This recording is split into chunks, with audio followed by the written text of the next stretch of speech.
can't say for certain. Or maybe you would think, maybe if you were sort of in some kind of, I don't know, in the Sentinel Islands, you believe that the god of the Sentinelese just sort of put it there. In which case it would be a design. Yeah, of course it requires a course. Let's do this. Yeah? Okay, do you want to go? There's a divorce that happened. Let's bring them back together. Sure, in harmony, sure. Yeah? This is made of atoms. Yes. The tree is made of atoms. Yes. A lot of things in our universe are made of atoms. Everything, really. So now let's join them as one family. Okay. Okay, they come from the same substance, yeah? Therefore, where did this substance come from? Okay, so then we're joining together. let's go cosmology then. Okay, all right. So do you want to address Kalam or the contingency one I believe first? contingency is more powerful. Okay. But let's go with. I'll say. You do you mind if I whip up my notes page? Because I came here looking to get an interview with Hijab. Not that. Oh, Hijab's in Hajj.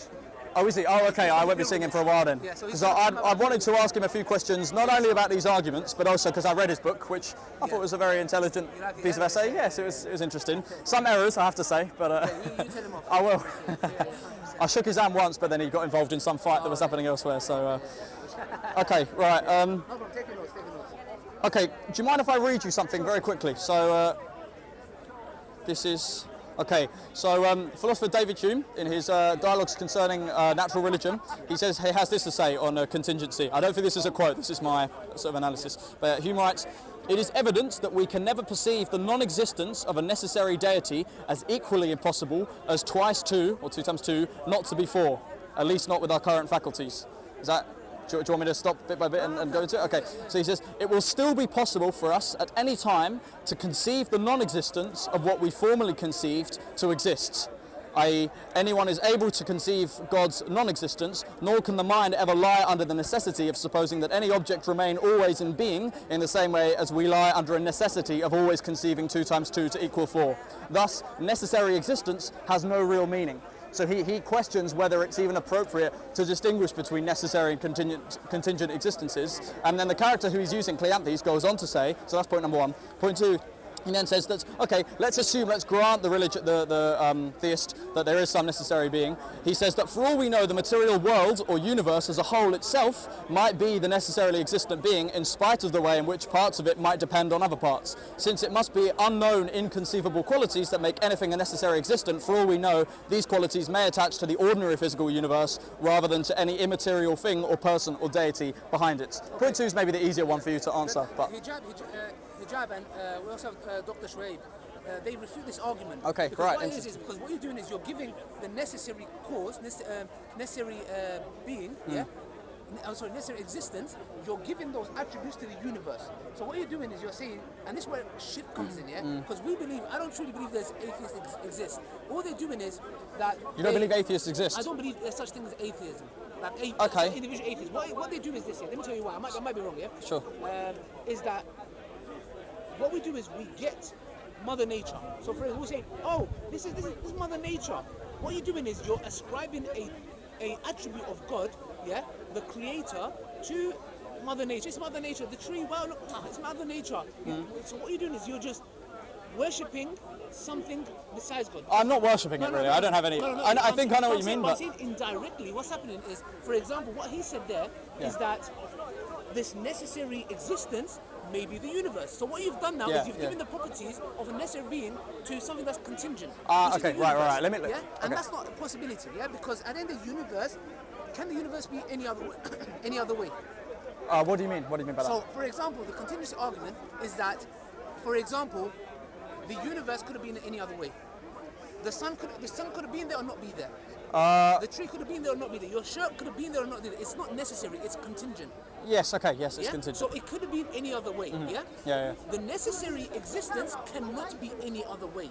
Everything. I get that. Even if we go with the argument of the universe has always been there and it's been creating, it all goes back to it still relies on something that relies on something else. So it's always always contingent.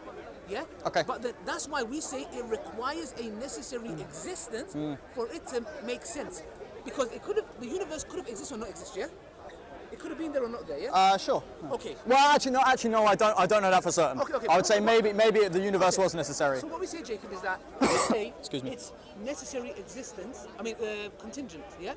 Possible existence. It could Yeah. have been some other way. Yeah. The universe could have existed and not could have existed. It could have not been there. But the fact that it is in existence requires a necessary Being or existence. Yes. It requires that. This is why we're trying to move away from the Kalam cosmological argument, because Yeah, it goes leave back to Kalam, the leave infinite Kalam. regress, Yes. yeah? Even though I believe it's a very strong argument, but I've been using it so I don't, much, I just want to use something new.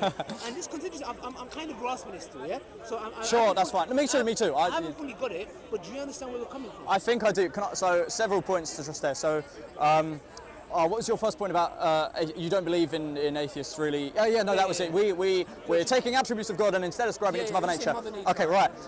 So my disagreement with that is that it's the other way around. For me, what you're doing is ascribing elements of Mother Nature to something and calling it God. Okay. So it's actually you who's doing that, you know, and I don't believe that's a sin or anything, but I think that's what you're doing. I think that I'm going to be so bold as to think that my position is the more innate one, which I'm sure you disagree with. And then you said after that, just rehash your argument bit by bit. Basically, just touch upon that. So you believe that, because you're basically saying, we're saying God made man, you're saying, you guys are claiming, you're saying man made God.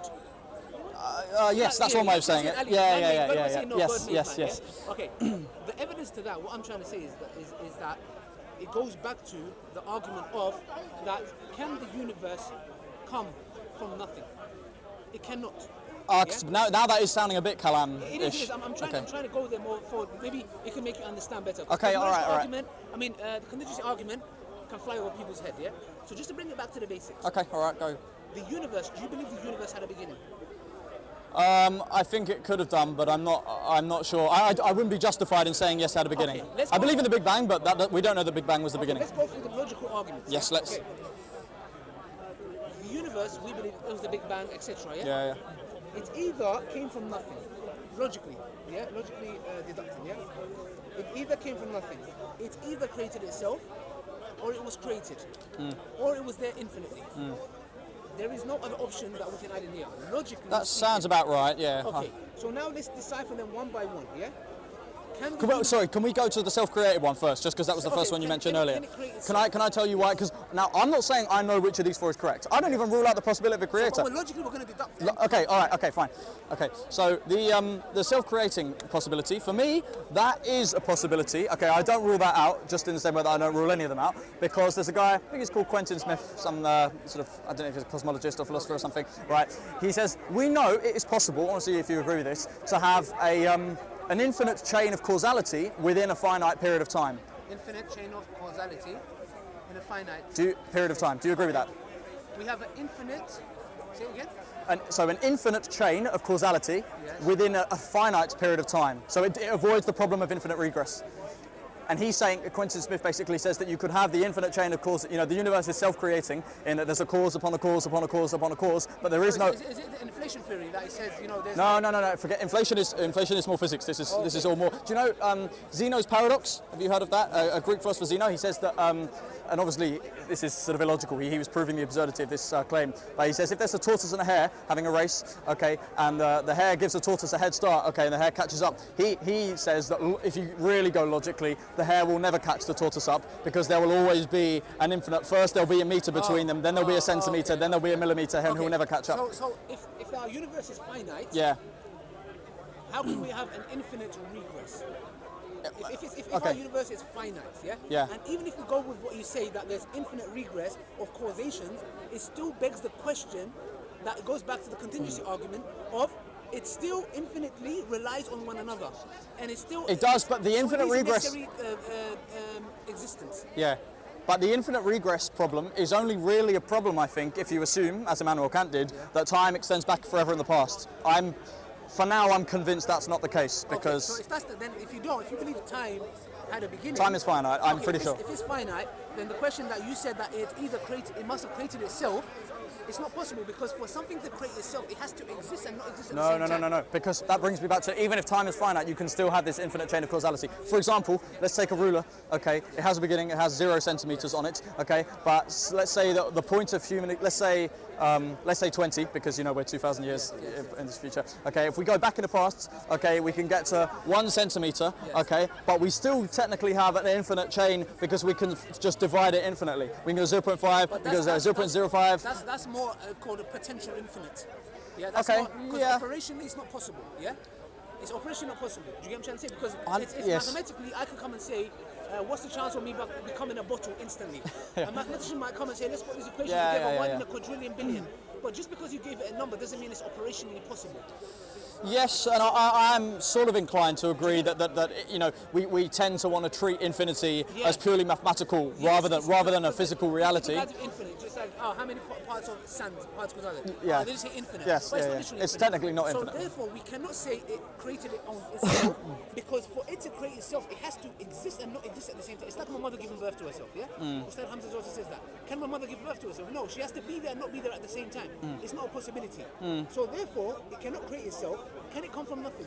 Okay, well, there's more I'd want to talk about on that point, but Ryan, if you want to go to the something from nothing point, because I could talk about this for hours. Want to offer you drink anything? No, well, thank you for taking care of me. I'm all right.